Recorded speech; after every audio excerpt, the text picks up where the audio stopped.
everybody.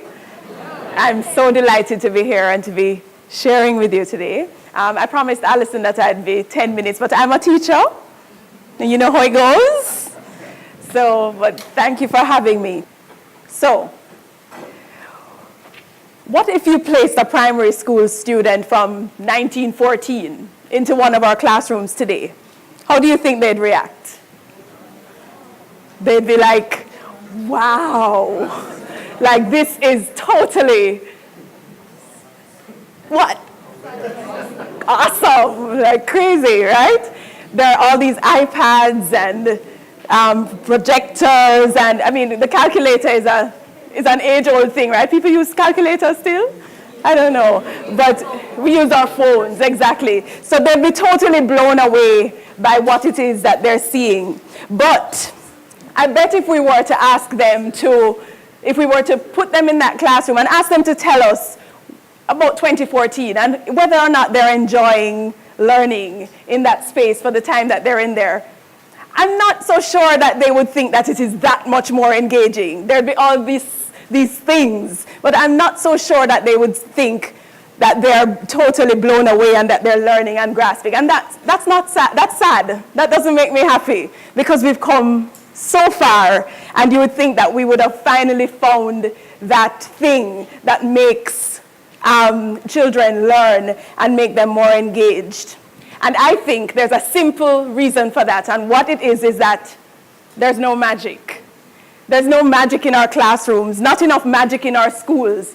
We found somehow school leaders and teachers and policymakers haven't found a way to ensure that we tap into what it is, that spell, not the magic of the hocus pocus kinds, I'm not talking about that kind of magic, but that thing that will make students eager to learn and thrive and enjoy coming to school and want to be there all the time. And I think that is what we need to hone in on and focus on. So, these are the faces of some of the people who I get a chance. I'm so lucky because I get a chance to interact with people like these every day. Look into their eyes. Do you see them? They're beautiful, right? Cute? They're fabulous. They're not just cute, they're amazing.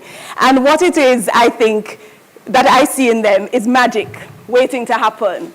So they come to school and they are totally hopeful, and they come with energy and enthusiasm, and they're waiting to see what the world has in store. But sometimes, unfortunately, that gets killed. And one of the things that I find really great about them is that they're always coloring outside the lines. And for me, that's where the magic begins. They don't really do it the way we want them to do all the time. But as we grow older, we start to color within the lines, don't it? And sometimes in school, we beat it out of them if they're not coloring within the lines. And I think that as adults and as school leaders and policymakers, if we started to do that more often and come up with creative ways, make decisions that are sometimes not popular, but useful and good for us, then we would begin to see different things happen. If we were to think, where? I'm a teacher. Outside, thank God for Empress. Thank God for Empress. But if we were to think outside the box, do things differently, then perhaps some magic could happen. So,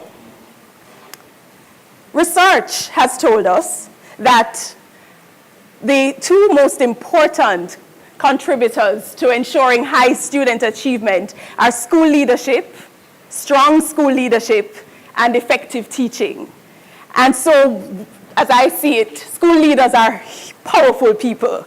They hold the world in their hands, and I mean nations in their hands. If school leaders get it right and really make that love and joy for learning happen at that time, oh my gosh, we'd be in a completely different space.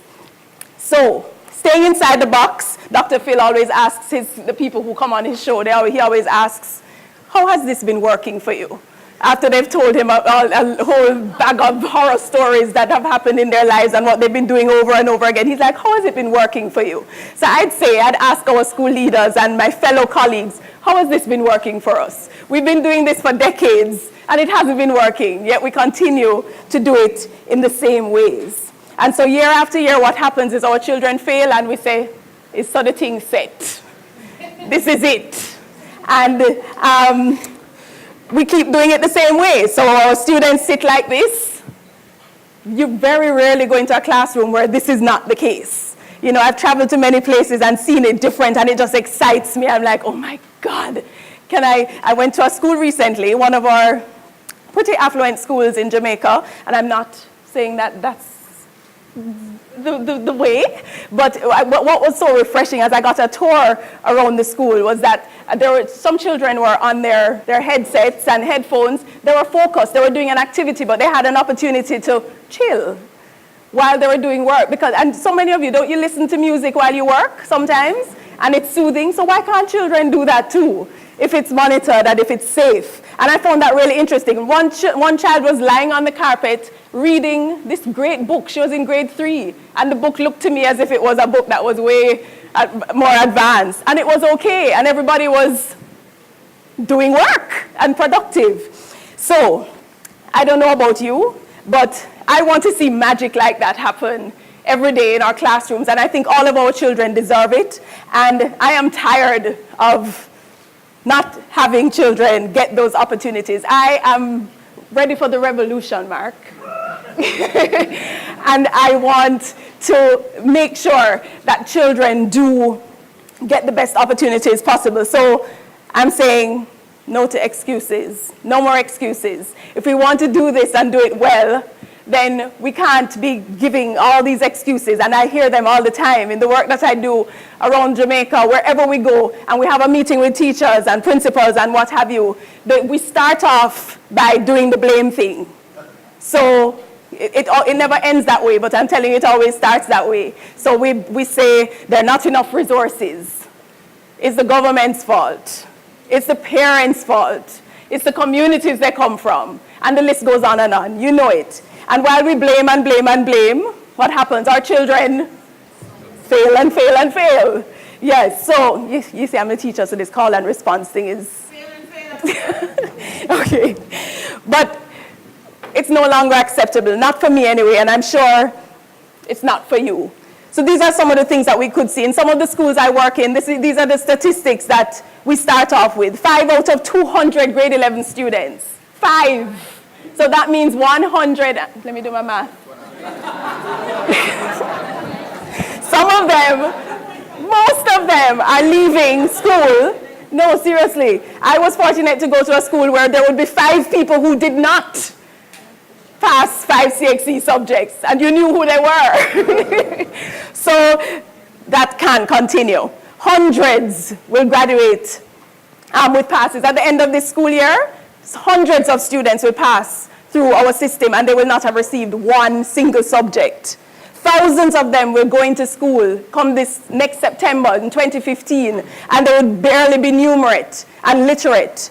And they will enter the secondary school system, and then after a while they become frustrated and they fall through the cracks. And these are the kinds of statistics that we're seeing. Then we'll spend the time and we'll be like, what if we had done some things a little bit differently?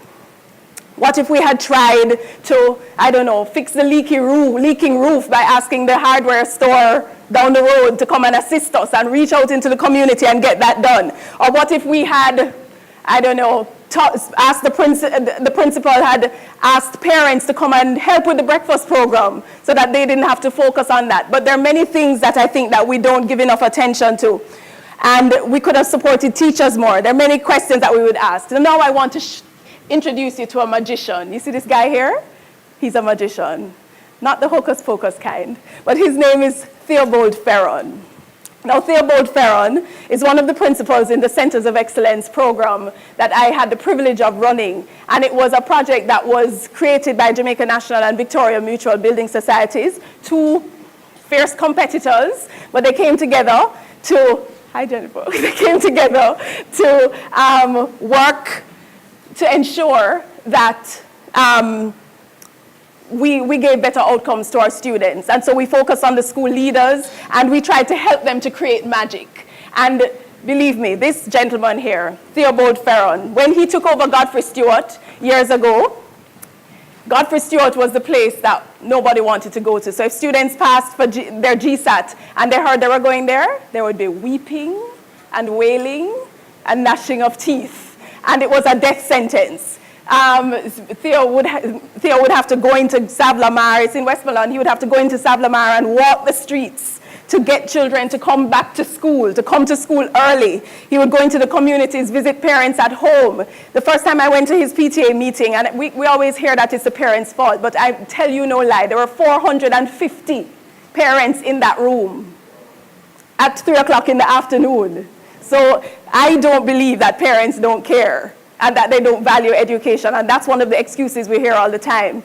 So Theo, regardless of whether his teachers liked him or were offended by what he would do, he had one goal, and that was to ensure that students had better outcomes. They didn't used to have prize giving at Godfrey Stewart High School. And I tell you, we went to prize giving there, and I was bawling down the place because it was so amazing that these students were being recognized. The teachers had chosen gifts, prizes for the students that were unique, that were things that they knew they needed. So it wasn't just your regular certificate or what have you, but everybody was on board. All the teachers were participating. That wasn't the place that used to exist at Godfrey Stewart High. And now, he also led by example, which I think is really remarkable, and that's what good leaders do. He took his daughter, who was going to Westwood High, you know, the Westwood High, the Jippy Japper hat people, love it. And that's a really great school. And he removed his daughter from there and brought her to his school at Godfrey Stewart High. Of course, she became the head girl, voted by her peers, not her father. And she got many great CXC subjects. And you know what happens at Godfrey Stewart now? In Savlamar, people are banging on the doors in September to get into Godfrey Stewart. So, Mr. Theobald Ferron, who I invited to come today, would you please stand and take a bow and let them give you a really big round of applause? That's what I call magic. That's what I call magic. So, leaders like Theo, they're not Superman and they're not real magicians that have wands, right? But they do have something that makes them take a decision to not keep things. They challenge the education status quo every day. And they determine that we cannot sit by and watch this happen. And they don't make excuses. They see what needs to be done and they get it done. And that's infectious, because when you do that, then other teachers want to get involved and students want to get involved. Principals complain all the time about not having resources. But do you know, I'm driving in my car the other day and I hear Theo on the radio with Miss Kitty. I'm like, hold on, but Theo, Godfrey Stewart boss, you know? And that's what happens, because success attracts success. And so when you start doing well, then people are drawn to you, and it changes everything. So, I'm coming, Alison. So leaders like Principal Ferron, who create magic, they do 3 things. These are my 3 takeaways. They do 3 things. They get it. They get it. They get that they're running a learning organization. And it's where everybody is learning. Every single person in that school is there to learn something, no matter what age you are. And that's what schools need to be like. Everybody is there to learn something every day. They get that they must focus on the people. That's their greatest resource. And they must listen to their students. Empress will love that. Talk up youth. They get that the people are the ones who are important. They get that they must use data to find solutions and to fix it. So yes, the children have been failing all along. Sometimes when I go to schools, I get distressed because they know that these are the results, and they say, so what's the plan? My colleague Kathy is sitting right there, and we have this conversation all the time. We say, what's the plan? There's no plan. So good leaders who know how to create magic have a plan. They find out what the data is saying, and they find ways to make things better. They also get that they must observe what's happening in other schools, and schools that are getting it right. So, doctors have to watch other doctors, surgeons, in order to improve their craft. We don't do enough of that in education because we like to protect our little turf. So it's really important for us to flatten those classroom walls and to go next door and to watch and to observe. Bill Gates right now has just done this really wonderful project for the last 3 years where they've gone into classrooms to help teachers to watch other teachers. He's given them video cameras, and they've all gone in and observed each other teach. And then that's why I'm telling you. Yes. And so and those are the kinds of things that we need to do more of in order for us to get better. They also get, these leaders who create magic, also get that they are the CEOs of their schools. Now, a school is a huge business, and I don't think we get that sometimes, that they're the CEOs of their business, and so they have to form partnerships, strategic partnerships, just like Jamaica National would, and just like Victoria Mutual would, and any other big organization. They have to go into communities and make sure that they are the hub of their community, and that all things happen there. One of our schools, McGrath High School, it bottles its coconut water, sells it to the community. That's the kind of thing that needs to be happening more of in schools. Even in our best schools, we don't use going to the community enough and share what we do and get involved. And what leaders get also, the final thing that they get, is that children are most important. And so that's their focus. I'm here for the little people, and anything else that's going to come in the way of that is not good enough. And the second thing that leaders do is that they set it. They set the tone. They are the ones who determine what culture. This is the Godfrey Stewart way. This is the Camperdown way. This is the way we do things. So they set the tone for success. And as we say at JN Foundation, we expect success and nothing less. And then they set the example. I gave you that example of Theo bringing his own child there because, I was interviewing, someone called me once for a reference that when I was principal at St. Andrew Prep and a teacher had gone away and the school abroad called to find out what I thought of the teacher. And I was kind of being kind. Because I wanted her to, I was being kind. And so the gentleman then said to me, would you want her to teach your child, Miss Rattray? And I was like, no. So it's really important when a leader can bring his own child to a school and have his teachers teach that child and have that child in that setting. So it shows that we can do this. And I find that very impressive. The other thing that leaders do when they set it is that they set standards. And very importantly, which doesn't happen enough in our context, is that they hold people accountable. We hate that word, but we hold people accountable. Sometimes what we do in our system is that we begin to punish people and hold them accountable without giving them the standards and supporting them. And so then we get frustrated. So it's important to do all of that. And good leaders who create magic get that, and they set it. And then the final thing that they do, like Nike, they just do it. They just get it done. To create magic, you have to take risks and just get it done. Innovation is really difficult in a context where we've done things the same way. It's scary to sometimes step out and to break away from what we're accustomed to. But it's necessary, our children deserve it, and I'm ready for the revolution. Are you? So, the magic, when I dream of schools, I think that we have to make a difference and get mad. Yeah? That's my mad. That's the kind of mad we need to get up in Jamaica.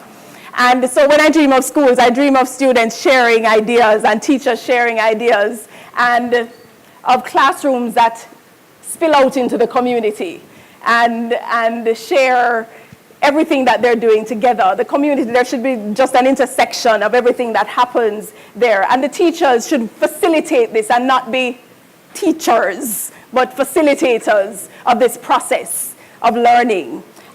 So that's the magic, I think, of creating a happily ever after for sustainable development, for changing lives for many generations to come. No excuses, no shortcuts. School leaders can create.